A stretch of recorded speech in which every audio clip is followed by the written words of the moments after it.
All right, welcome, sister, to the Warrior Wildlings Show. So excited. We have our first interviewee, Tamara from the Wild Sky Sisters. Tamara, Tamara. Tamara, Tamara. 'Cause I know, I know. Some people would call me Sarah, Sarah Tamara, just to remember. Sarah. okay. Too many A's. Amanda Rose, Tamara.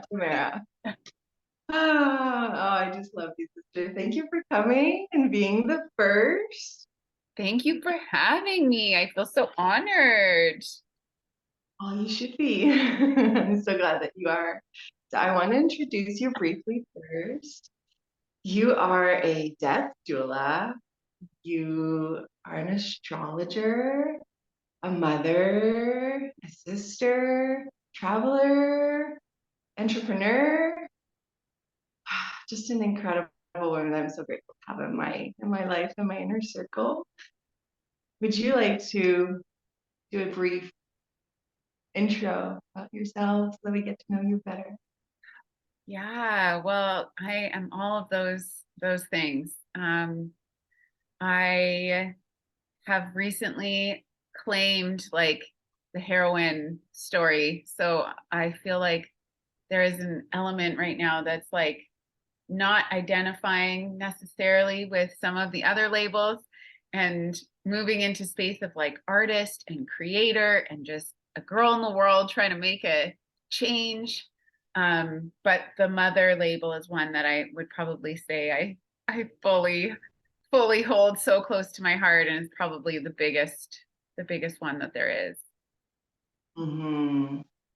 As it should be. It's a very transformative journey, and yeah, it's just powerful, and you cannot, amongst all of the labels and categories, that one, the one that we just naturally like embrace, and you can't. That's the one that you want to embrace, right? If there Totally. is one label, that's the one. Completely. Yeah, it's just the best part. And also like it led to so many of the other pieces. So it's like in doing that birth work, the rest of me got birthed too. Mm. Yeah, that's beautiful. It is so true. You have to let the maiden die to rebirth as a mother. It's tricky. Very tricky. How would you say that that was for you, as specifically since you have your, death doula, it's a part of the grieving and the all that process. How did you feel? Yeah. Well, and that's probably where like my maiden was very much like the traveler and the businesswoman. Like I was really always um focused on my career and motherhood came somewhat abruptly for me. And so my whole life kind of reoriented. And I would say that it was like a slow release of the maiden. It wasn't a quick death by any means, and one that I was able to easily do. But I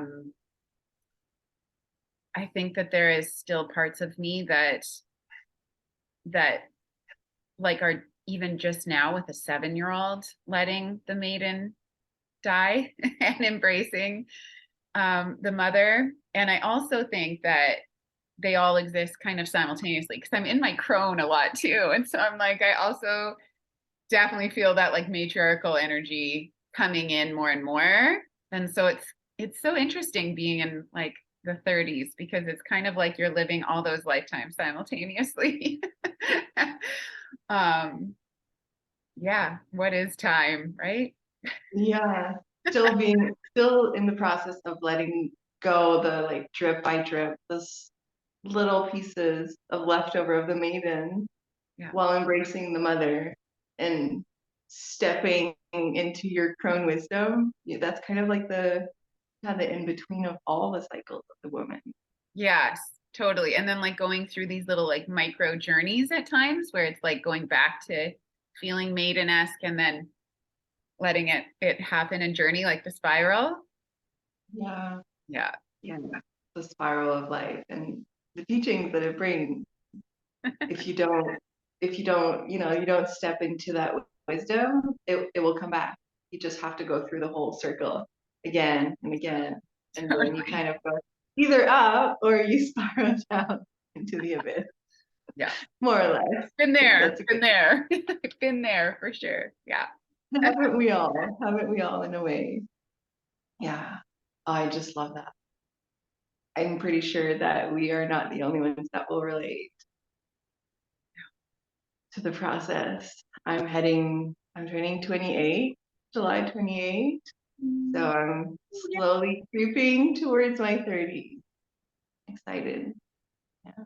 you're such an old soul and such a young, beautiful soul too, but you have this wisdom that is so great. And how exciting, the 28th, on the 28th, it's like Yeah, a I know. very special time.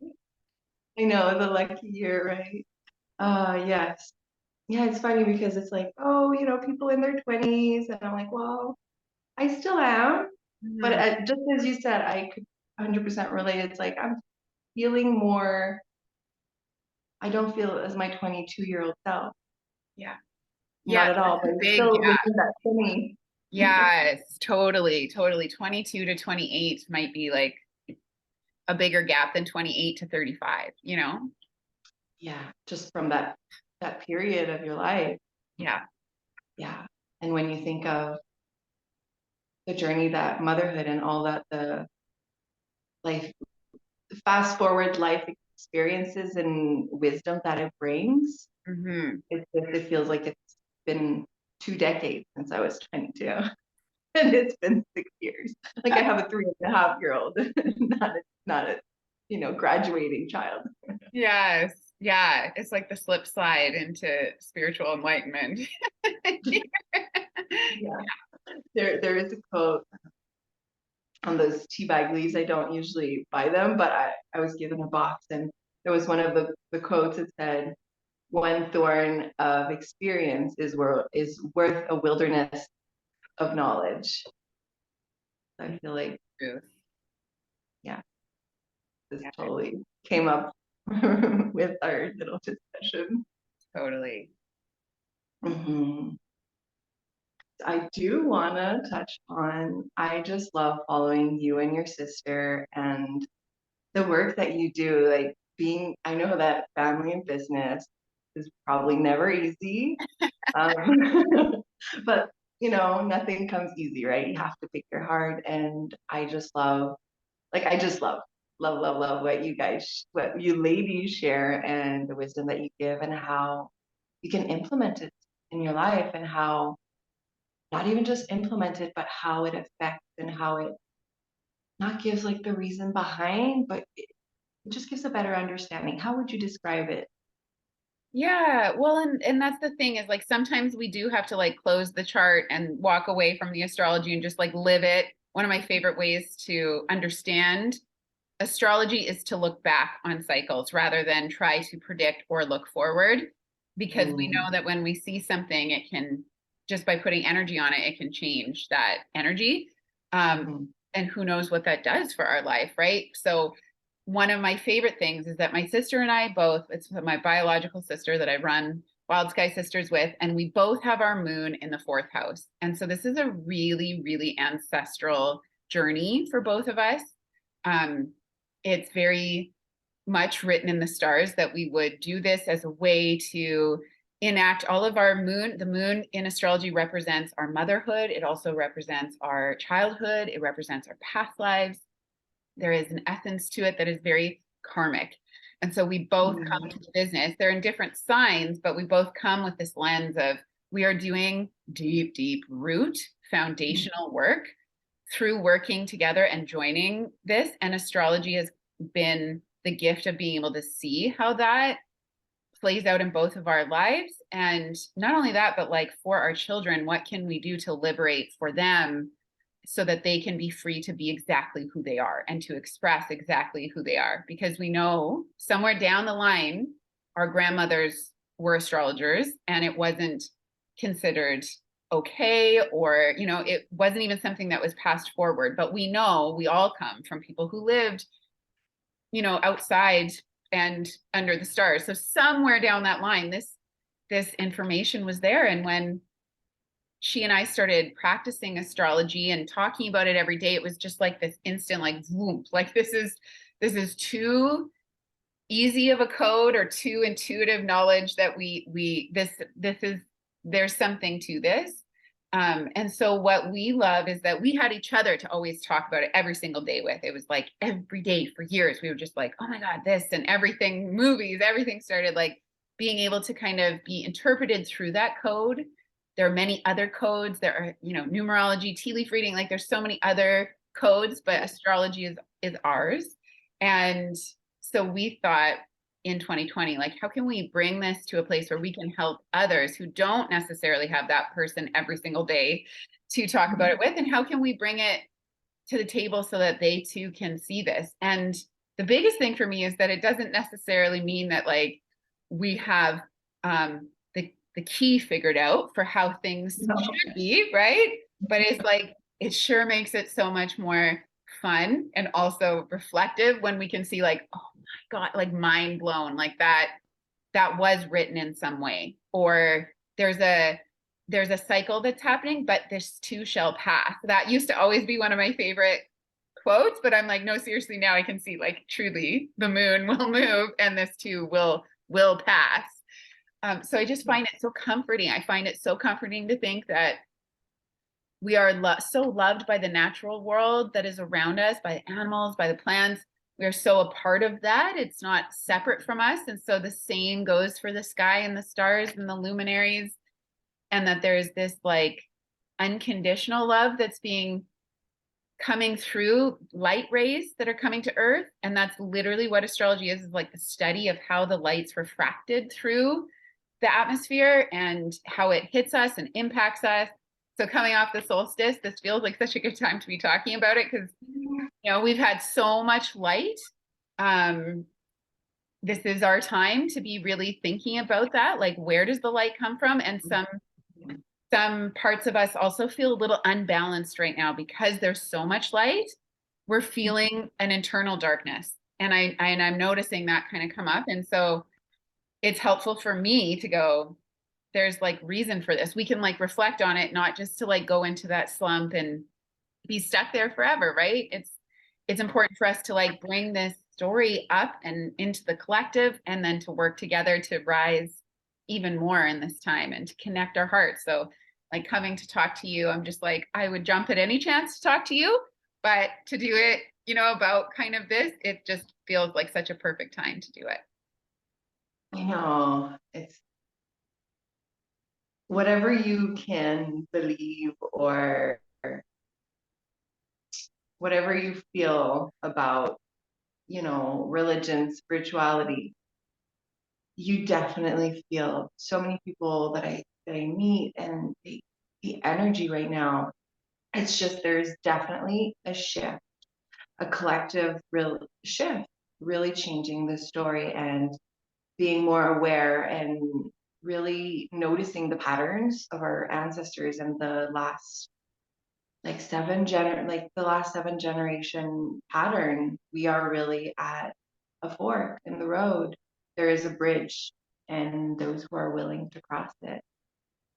And yeah, I love what you said, that there's so much light right now. We're going towards darkness Yeah, and well, like really focusing on the darkness within. that moment of like light starts the descent, and this also like helps me over and over to remember that everything is cyclical. So it's like we celebrate the light, but it's actually at the max light moment. So just like a full moon is like we celebrate the full moon, but then you can't get more full than full and you start to wane and you start to go into the darkness. So now we're on the moving into shorter days and moving towards the winter solstice. And I think a lot of people think like, oh, there's so much light, this should feel so good, right? And the balance is always there. We're human, we're in that polarity. Like that's why we're on earth, is to experience that polarity. So it's like, well, where does the darkness come from? It comes from like all of our stuff coming up, and being in Cancer season is like the solstice is the sun coming to 0 degrees Cancer. That's an ingress moment of like where we feel all the feels. all the feels. And the point of human is to not feel good all the time. It's just to have this wide range of feeling that we can have. So encouraging ourselves to be so gentle right now as we move through a lot of like density inside, that the light is helping us to like, it's like that song, there's a crack in everything. That's how the light gets in. It's like we're seeing Yeah. some of those cracks right now kind of be opened. Yeah. Allowing ourselves to crack open as well. Like it's a process. You really have to release what is not yours to carry and let the light shine on what is truly you. What is your soul? What is your purpose? What is your gift? What is on your heart? Really, I'm doing some teachings, and we often talk about having a proper mindset, and obviously yes, perspective is definitely key to everything in life. But what about the heart set? Like really focusing on your heart. What does your heart need? What does your heart want? What's your perspective from your heart? And Mm. shine, letting that shine bright. The heart usually knows the way, right? We just kind of like drown it. We can drown it out in mindset talk or some of the toxic positivity piece of like, we Ego. need to go here, we need to do this thing. And it's like, but the heart has always quietly just been like whispering, like, no, not right. We just like need to put our little ear and listen to that truth. Yeah. Well, that works also with, I love that you say that because I feel like that is so true. It also works a lot with children. We tend to raise our voices when we get frustrated or when they're not listening. But what I've tried is to whisper. Like instead of being like, stop doing this, I'm like, and then he's like, what? Oh, that's so good. And it works. It truly does. If anybody who's listening, try it and put it in the comments if you've tried it and it works. Because it does. Otherwise, you're just drowned by the noise and you just like disassociate and you don't want to listen. It's just too noisy. But when it's more like subtle and silent, and when it comes from the heart and it's a warm whisper, you just want to listen and like, lend an ear and listen. Good. It's so good. I love that. um, yeah, I just love everything that you said and what popped up. I love that that your fourth house where it is and really like drawn to the ancestral, like the stars and all the wisdom that comes through observing it and really reflecting upon like the past. I also personally tend to prefer astrology as to reflect on like past events and how it aligned and not like predict or manifest or like I don't want to play God with my future and like what decision I'm going to make. I reserve that for my own intuition. Um, I just find it fascinating that you are also, you are from the living sky country. Yeah. Like all that is channeling through like the living sky is Saskatchewan, the middle. Is it the middle of Canada or is that in that? I think it is. I think Winnipeg probably is like the actual middle, maybe. The We actual lived in center? Winnipeg for quite a long time, but yeah, in that like just thinking of childhood growing up in Saskatchewan. I also grew up in Manitoba and Alberta. So it was like all three of those places, just there's nothing but sky, right? There's nothing but sky. And it's like moving to even the Okanagan, it's not like mountains here, but there was still this feeling of like, whoa, like sunset doesn't last for 4 hours here. What? I You know. know? Um, but just knowing too that like, yeah, that is like as above, so below, right? It's like all Mm, reflected above us, all reflected in the ocean. What is happening in the ocean, like with this Titanic ship that just happened there, that is reflected in the sky. Like we can see that as astrologers, that kind of thing needs to be like it's reflected. And so it boggles my mind for us to think that we're not connected in some way. I think astrology just continues to walk us back home to what we already know is true. Like you said, the heart has always known. mhm. But sometimes it can be really sweet to have these different modalities that help us to like walk back. and validate our intuition when for centuries it's been valued outside of us. So it's like, wow, okay, so now we can kind of go back to the root of intuition within. Yeah. Yeah. Allowing ourselves to really either, depending on your path, either light your intuitive fire again or feed it. Maybe it's just that I think it's like a pilot, propane light. It never really goes out, but it's the smallest, bluest thing. And then the more you feed it, the more you listen to it, the more you're aware that it needs fuel, it needs air, it needs it needs your love and your attention and simply being, the more that it's gonna light up slowly. And then you really have the more you feed it, the more it burns. Oh, And the more you well, like listen. that analogy is like also for centuries, like in generations, that pilot is burning in the background. And we actually look at, like, I have studied our grandparents' charts a lot. And like I've actually done this whole spreadsheet for back to like the great greats grandparents and seen like where particularly were their moons or what was like a very common sun sign that kept like showing up in different generations. And you can see that there were that pilot light was lit, but it was never able in that time period in that generation to come to that raging fire or to fully express. And then so 2 generations later it'll show up again. And it's like, do they have the tools to be able to blow it and like nurture it and let it live in the world? And it's just, it makes me so emotional because Yeah. everything we do then we're doing it in communion with those who also started some sort of seed that contributed to it. I don't want their lifetime to be like less meaningful because it never got to fully light then, but they started a seed, or it was like the seed of thought with them, and then we get to actually blow it into life. And we also, what astrology does for me is it keeps me in like self responsibility, that I have a responsibility to do certain things in this lifetime because of the freedom that I experience. And I come from the nonprofit world, as you know, Yeah. where that freedom is still being fought for in a lot of ways, but my life, I will only speak for me, I have that ability. So it's like something that burns in me really strong. It's like I have a responsibility to my voice.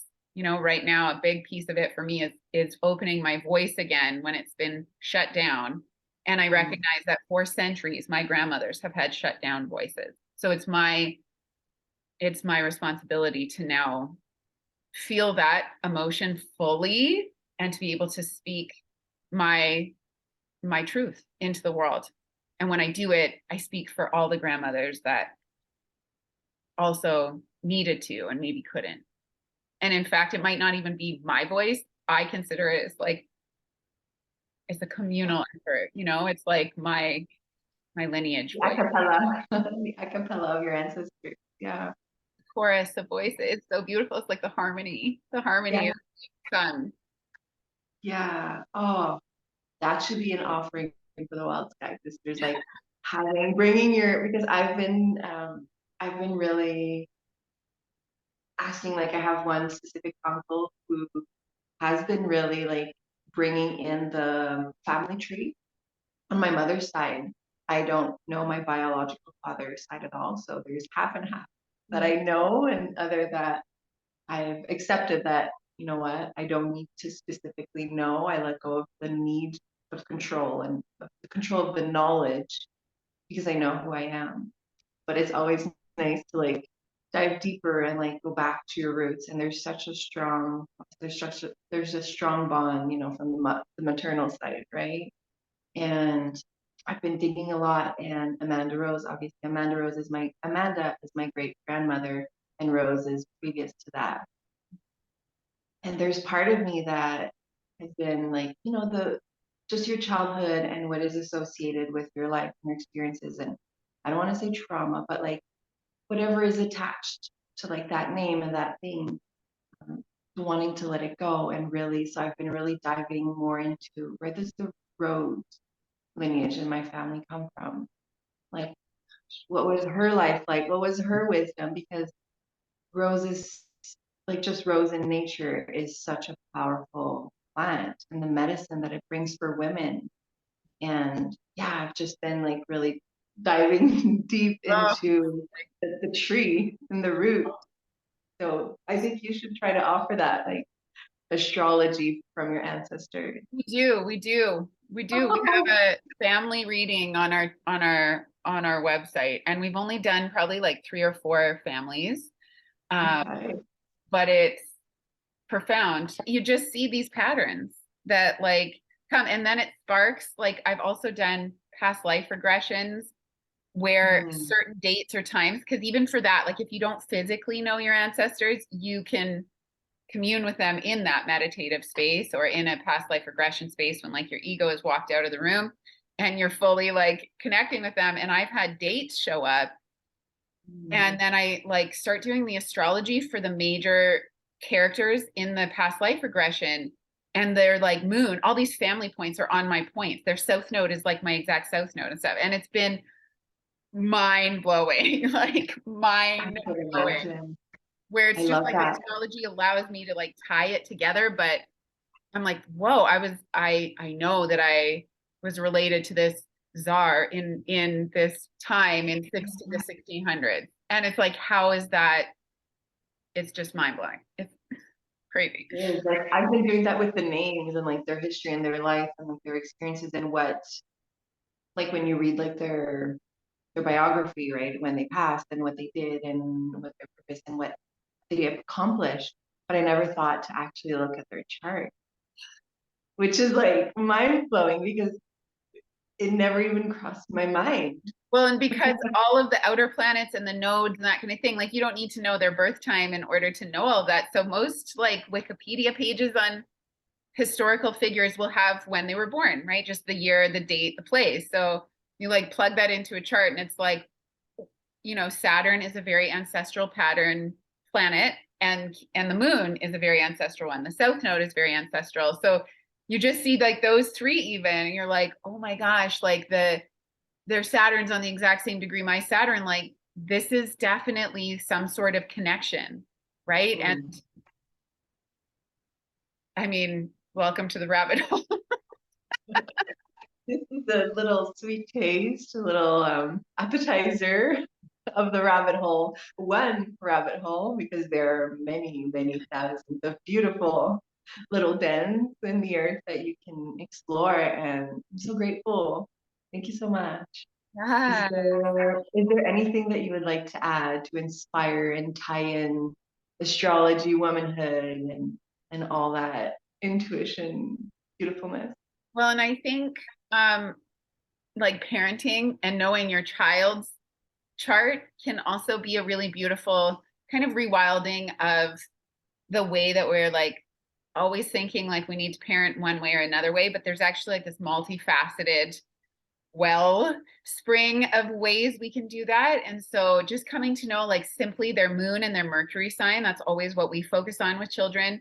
So it's like their Mercury is how they're gonna like listen and hear and also pull down messages. So if they have Mercury in water, like you got to feel through things. They won't get like the tasks, right? But if they have Mercury and fire, like maybe stomping it out or dancing is a way to like get that energy going so that they can hear, so that they can actually like open that message.